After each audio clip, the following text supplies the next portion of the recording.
Tôi Xuyên không thành nam phụ yếu ớt trong một cuốn truyện game kinh dị và được ban khả năng sửa đổi cốt truyện. Nhưng tôi chỉ sửa được mỗi một từ thôi. Thế là, gã điên cưa máy quét sạch cả vùng biến thành anh chàng cưa máy tí hon. Con quỷ ăn thịt hung dữ hóa thành quỷ ăn thịt Yeshigi. Nhiệm vụ ẩn, tìm hiểu nội tâm ma cà rồng, thành tìm hiểu nội y ma cà rồng. Đại trùm lãnh chúa lâu đài ma biến thành lãnh chúa bánh mì kẹp. Đây là một cuốn truyện game kinh dị lấy khám phá lâu đài ma làm chủ đề chính. Nữ chính Liễu Như Yên trong truyện dựa vào sức mạnh siêu phàm. Người cản thì hạ, quỷ chặn thì đánh. Còn nhân vật gốc Diệp Phàm, vì không chịu nổi cảnh cô ấy ra tay với người vô tội, nhiều lần khuyên can, cuối cùng bị Liễu Như Yên một nhát kết liễu, rồi còn bị xào xáo nữa. Quả nhiên, trong cục diện rối loạn thì phải xử thành mẫu trước. Lúc này, tôi Xuyên thành Diệp Phàm, đang cùng 15 người chơi đứng chờ trước cổng lâu đài ma. Tôi nhìn quanh một lượt, liền thấy ngay Liễu Như Yên trong bộ đồ đen bò sát. Khi thấy ngút trời, nổi bật giữa đám đông, cùng lúc giọng hệ thống vang lên, chào mừng đến với phụ bản lâu đài ma. Nhiệm vụ đầu tiên, sống sót ở tầng 1. Số người chơi sống sót, 16, độ khó cấp B. Nhiệm vụ ẩn, trong lâu đài có đạo cụ quan trọng. Xin người chơi chú ý tìm kiếm. Phụ bản chính thức bắt đầu. Chúc mọi người may mắn. Ngay giây sau, ánh nắng rực rỡ bỗng hóa thành màn đêm đen kịt. Trong nguyên tắc, Liễu Như Yên dẫn đầu xông pha, bước dài lao thẳng vào lâu đài ma, nhưng giờ tôi lập tức gọi hệ thống đổi bước dài thành phân lớn. Liễu Như Yên vừa bước chân dài ra, một đống thứ đen xì rơi lả tả trước mặt mọi người. Các người chơi ngỏ đống phân, nhìn nhau ngơ ngác. Trời ơi, đây là cao thủ chuyên nghiệp sao nổi? Hay đây là cách thông minh để qua phụ bản kinh dị? Phải làm sao đây? Có nên học theo không? Nhân lúc mọi người còn mải bàn tán, tôi lặng lẽ chuồn vào trong. Trong nguyên tắc, trùng tầng 1 là gã điên cưa máy, với cái cưa dài 2 mét quét sạch mọi thứ. Hung tợn kinh khủng, nhưng nếu đánh bại gã điên cưa máy, cái cưa của hắn sẽ biến thành thần khí đến thanh gươm được thần linh ban phước. Nguyên tắc kể Liễu Như Yên nấp trong bóng tối, đợi gã điên cưa máy mệt nhoài vì đánh nhau, rồi bất ngờ tập kích lấy thần khí, để ngăn Liễu Như Yên cướp thần khí. Tôi chạy hết tốc lực về phía tiếng cưa máy vang lên. Chẳng mấy chốc, tôi gặp một anh chàng tí hon cầm cưa. Tôi gọi ngay hệ thống, đổi gã điên cưa máy thành anh chàng cưa máy. Giây tiếp theo, gã điên cưa máy hóa thành một anh chàng nhỏ xíu như nàng tí tẹo. Tôi một tay nhấc bổng anh chàng ôm cái cưa mini. Đánh nào, ngoan nào bé tí. Dùng cái cưa mini của em cắt móng tay cho anh đi. Thả tôi ra. Em chịu thua thì anh thả nhé. Không chịu, nhìn anh chàng cưa máy bướng bỉnh thế kia. Tôi kéo luôn áo choàng của cậu ấy ra. Dưới áo là một cậu bé tóc vàng đầy vết xước. Ôm mặt khóc oà, co tròn lại như quả bóng. Đừng nhìn tôi. Đừng nhìn tôi mà. Tôi nhẹ nhàng đắp áo choàng lại cho cậu. Đừng sợ, anh không làm em đau đâu. Đi với anh nhé. Anh sẽ bảo vệ em. Tôi đâu cần ai bảo vệ chứ. Thật không? Em thấy chú cầm dao to đằng sau kia không? Không đi với anh thì sẽ bị bắt chặt đầu đó nha. Anh chàng cưa máy ôm chặt ngón tay tôi. Dẫn tôi đi nào. Cùng lúc giọng hệ thống vang lên. Chúc mừng người chơi số 006 đánh bại trùng tầng 1. Nhận được thần khí đến thanh gươm được thần linh ban phước. Theo tiếng thông báo của hệ thống, chiếc cưa trong tay tôi biến thành một thanh gươm sáng chói. Mấy người chơi nghe tiếng hệ thống, lập tức vây quanh tôi. Anh chàng xăm trổ giơ dao quân đội hỏi tôi, cậu đánh bại trù mà? Tôi gật đầu. Anh cao gầy ngó tay chân nhỏ nhắn của tôi, hỏi tiếp, làm thế nào vậy? Dùng tấm lòng chân thành, đùa thôi, đừng phí lời với cậu ta. Thần khí chắc chắn ở chỗ cậu ta. Cướp lấy là xong. Nguyên tắc ghi Diệp Phàm yếu như gà. Điểm mạnh duy nhất là chạy siêu nhanh. Tình thế gấp gáp, tôi lập tức gọi hệ thống, đổi chạy siêu nhanh thành bay siêu nhanh. Giây sau, lưng tôi mọc ngay một đôi cánh to. Tôi vỗ cánh bay vút lên tầng 2, bỏ lại đám người ngơ ngác dưới kia. Vừa bay tới tầng 2, giọng hệ thống lại vang lên. Chào mừng đến với tầng 2 lâu đài ma. Nhiệm vụ, sống sót qua 5 ngày. Số người chơi sống sót, 16, độ khó cấp Anh. Tầng 2 không có ánh sáng. Chỉ có vô số sinh vật tròn tròn đầy móng vuốt là quỷ ăn thịt. Vì qua tầng 1 mà chẳng hề hấn gì, người chơi tự tin hẳn lên, giơ vũ khí bắt đầu đấu với đám quỷ ăn thịt. Tôi nấp trên đèn chùm, mải nghĩ cách phá đảo. Thì một con dao găm sượt qua má tôi, cắm phập vào tường sau lưng. Đưa thần khí đây. Dựa vào đâu chứ? Thần khí đang ở chỗ tôi. Trong tay tôi thì phát huy tốt hơn tay cậu, đồ vô dụng.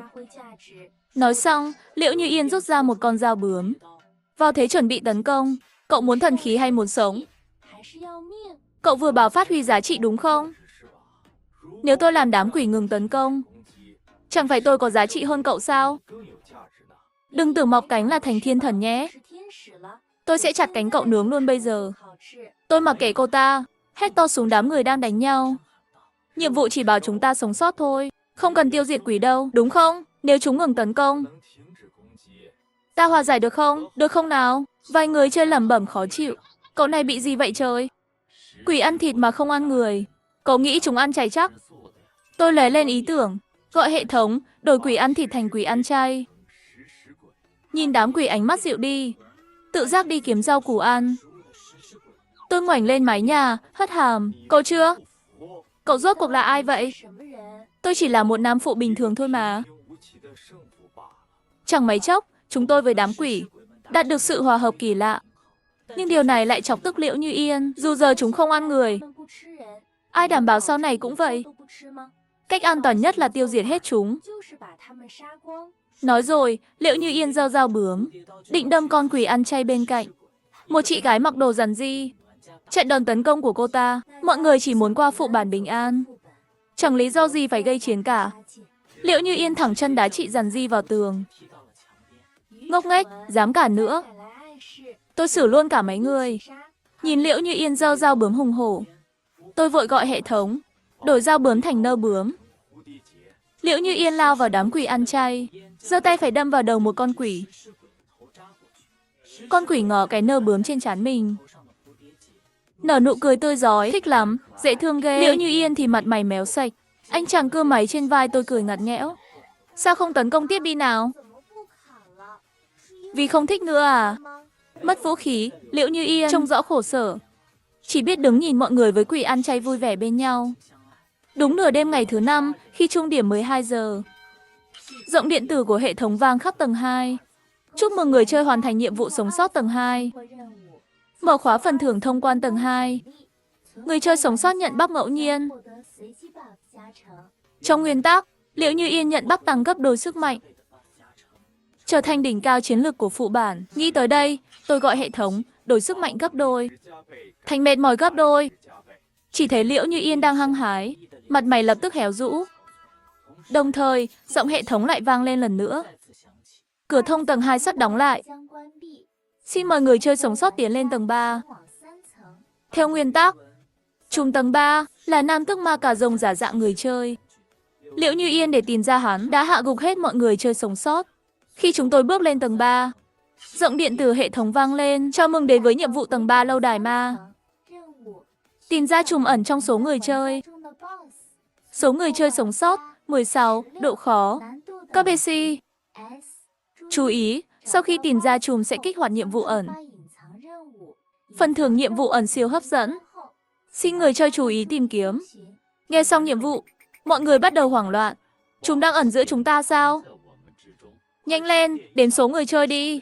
1, 2, 3, 7, có 17 người. Quái vật đã trà trộn vào rồi. Nguyên tắc chỉ nói nam tức ma cà rồng lẫn vào người chơi, nhưng không tả hắn trông thế nào, nên tôi cũng chẳng phân biệt nổi. Bầu không khí căng thẳng lan tỏa. Nếu không có manh mối, thì cứ loại trừ từng người một, trói kẻ kháng nghi lại rồi kiểm tra. Ai phản kháng chắc chắn là trùm. Quỷ ăn chay gặm hết não cậu rồi à? Đánh hết một lượt mà không cho phản kháng. Dù tìm được trùm, chúng ta cũng tan tành luôn. Từ đầu tôi đã nghi ngờ cậu không phải người chơi thật đâu. Đôi cánh của cậu là bằng chứng rõ nhất. Nghe Liễu Như Yên nói vậy, ánh mắt nhiều người nhìn tôi lập tức thay đổi. Đúng rồi, cậu ta thu phục được trùm tầng 1. Còn biết bay nữa, nhưng cậu ấy chưa từng hại ai cả mà. Tôi thấy không giống đâu, cậu ngốc à? Chính vì thế, mới khiến chúng ta mất cảnh giác đấy. Đúng là đáng sợ thật. Thấy vậy, Liễu Như Yên càng đắc ý. Cậu muốn xóa nghi ngờ thì dễ thôi. Bắt đầu kiểm tra từ cậu trước. Cậu dám phản kháng thì chính là trùm trà trộn vào đây. Cậu còn mặt mũi nói tôi sao nổi. Cậu vung phân khắp nơi, mới giống trùm hơn đấy. Tôi nghi cậu là quỷ thật. Lời tôi nói khiến mọi người nhớ lại lúc trước khi vào lâu đài. Cảnh Liễu Như Yên làm rơi phân đầy đất. Ai nấy vừa sợ vừa ngỡ ngàng nhìn cô ta. Cậu nói bậy, tôi không có. Liễu Như Yên hét lên. Chị dàn di chắn trước mặt tôi tin Tiểu Diệp. Nếu cậu ấy là trùm, đã có bao cơ hội hại chúng ta. Sao phải đợi tới giờ? Tôi đồng ý, nếu giờ chúng ta lục đục. Chẳng phải trúng kế của chúng sao? Ai biết được mấy người có phải một phe không? Xông lên nào mọi người. Bắt đầu từ 3 người này trước. Mọi người lưỡng lự, do dự, hai bên dương cung bạt kiếm, chỉ chờ châm mồi là bùng nổ.